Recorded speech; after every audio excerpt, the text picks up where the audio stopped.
talk to you a little bit about United Council, what we've been up to, and some things that might be coming up in the near future. First of all, I'm Michael Mosicki. I'm the Government Relations Director for United Council of UW students. That means I deal with the legislature, governor, board of regents, higher educational aids board. Lately, United Council has been working on a number of issues, and the probably top issue that we've finished up recently was the restructure of our organization. We've actually focused, really narrowed our focus on what we work on, primarily to do just higher educational issues, things like the state biennial budget, state elections, focusing on legislation that pertains to higher education, the quality of education, access and affordability, things like that. In doing that, we restructured our staff. The issues, we now have a board of directors that deals primarily with a policy platform that did not change dramatically from year to year. So instead of focusing on very small issues that change dramatically depending on who attends the General Assembly, we have a core set of issues that we deal with all the time. We're always relating to them, and when particular legislation comes up in the state legislature, our board of directors deals with it effectively. Our board of directors is made up of 3 students who are representing the research schools, so Madison and Milwaukee, 3 students who represent the comprehensive schools, much like Stout, Platteville, Eau Claire, campuses like that, and then we have 3 students who represent the UW College's campuses, the 13 two-year campuses. In addition to the restructure, we're currently working on a lot of legislation. We actually just got a piece of legislation effectively passed through the legislature, both houses.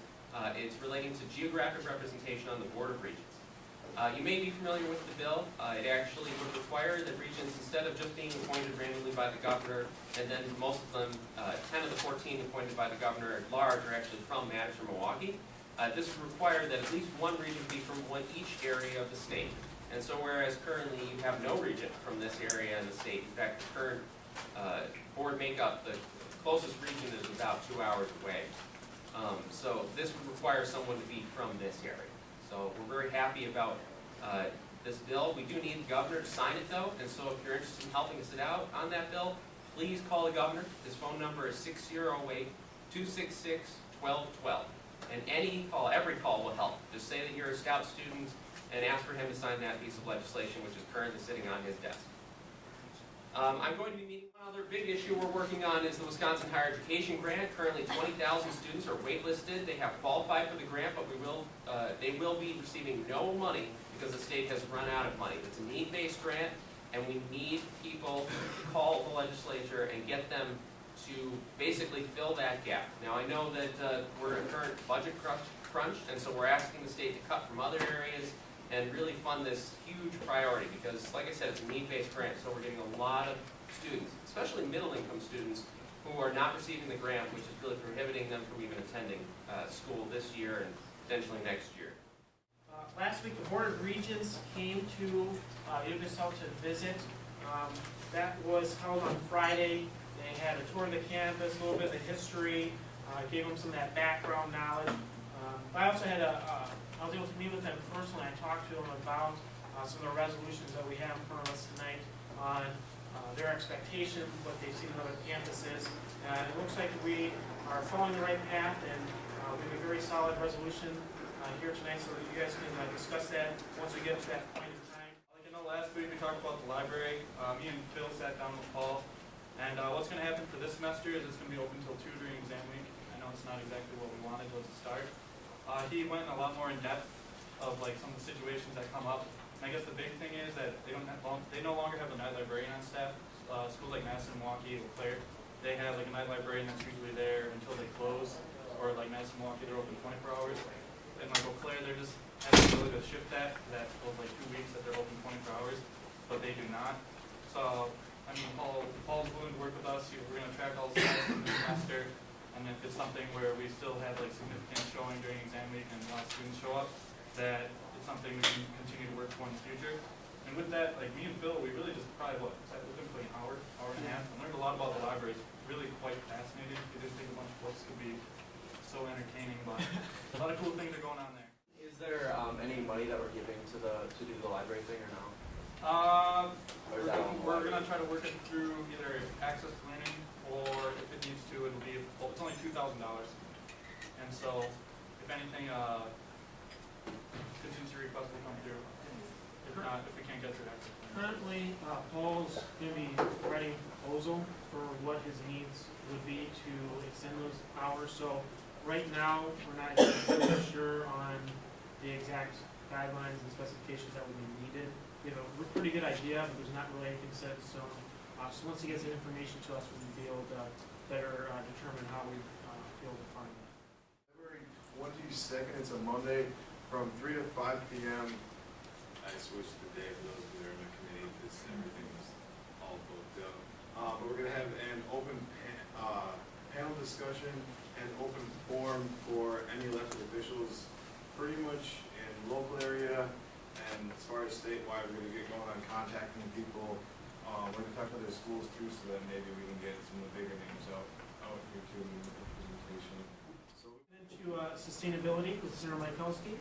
I have a couple of things. The cycle arts competition last week went very well. The turnout was excellent. I guess one request that Krista James has made to me is to try and get all the majors on campus involved. It's primarily art students right now who are submitting their recyclable art, and if there's a way that any of you can think of that might like appeal to the majors that you're in, so that they submit things also. And University Student Center of the South Student Association resolution supporting access to learning differential tuition. The resolution reads, Yeah, I think just to clarify, when the access to learning fee was instituted 10 years ago, I think it was twofold. One is to allow for students who have children to have affordable childcare, and it is only 10% of our access to learning fee, and it's also only 10% of the student population that makes use of those facilities. So it's a pretty good match. But also it fell in line with the intention to provide lab support, and it is a large lab on our campus that provides about 400 students each year with the lab experience for education majors and other related majors. Just similar to the other labs that we use for our learning experience, our experiential learning on campus. since we did a roll call vote, we can now say that it was passed unanimously. 23-0. Student Senate of the South Student Association resolution supporting differential tuition related to customized instruction. Customized instruction is a course delivery model for students who are taking instruction from Stout off-site, typically off-campus. So it might be someone who's working and is taking a customized program, which means that there's a difference in course delivery style. Sometimes we deliver customized instruction off-site to a different satellite place on campus, so people who live in a certain area can go and take instruction. Sometimes we deliver it online through technology. But two programs that our Gulf Enterprise Management is that we have it both on campus and a customized instruction program. Our Bachelor's in Management is another, that's a very, very large customized instruction program. And a lot of the people that take that program might be already working in the field but need a bachelor's degree, or might have a 2-year technical college degree and need to complete a bachelor's degree. So they can live wherever they live and continue to work, but to take this customized instruction program, which is largely delivered through technology and or off-site satellite campuses.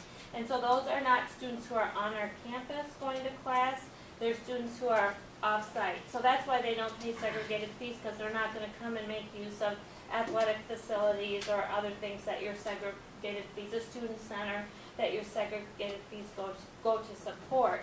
At the same time, these are students who might be all over the United States. Some are in Arizona, some are in other states. So customized is 150% of the regular tuition, but they also don't pay out-of-state tuition. If you're in a customized program, it means we're trying to attract you to some of our degree completion programs or our programs that we're able to deliver using, technology or off-campus instruction. And so you might be in a different state, but you don't pay out-of-state tuition. None of the customized instruction fees are assessed to your tuition or to segregated fees. So I want, it's not like access to learning where 5% of your tuition goes to support access to learning. No part of your tuition goes to support customized instruction. It's just another fee structure for a different delivery style. Motion passes 22-1-1.